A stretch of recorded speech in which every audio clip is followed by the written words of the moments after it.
இயேசு கிறிஸ்து அவர் தாமே நம்முடைய தண்டனைகளை ஏற்றுக்கொண்டார். நம்முடைய ஒவ்வொரு பாவங்களுக்கான தண்டனைகளை இயேசு கிறிஸ்து நம்மை உண்டாக்கிய கடவுள் ஏற்றுக்கொண்டார். ஆகவேதான் அவரை இரட்சகர் என்று சொல்லுகிறோம். இந்த பூமியிலே இரட்சகர் என்று ஒருவரும் இல்லை. இயேசுவே அந்த உண்மையான ஒரே கடவுளாய் இருக்கிறார். ஜோதிமயமான தேவனாய் இருக்கிறார். நம்முடைய பாவங்களை மன்னிக்கும்படியாக, நம்முடைய பாவங்களுக்காக அவர் காயப்பட்டார். நம்முடைய மீறுதல்களுக்காக இயேசு கிறிஸ்து அவர் நொறுக்கப்பட்டார். சிலுவையிலே தம்முடைய மாசற்ற ரத்தத்தை சிந்தி மரித்தார்.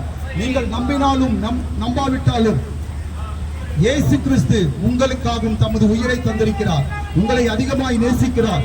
இதோ ஆண்டவர் இயேசு கிறிஸ்துவுடைய அன்பு தாயினுடைய அன்பை விட மேலானது, தந்தையினுடைய அன்பை விட மேலானது. நம்மை நேசிக்கிற எல்லாரையும் விட இயேசு கிறிஸ்துவனுடைய அன்பு மேலானது.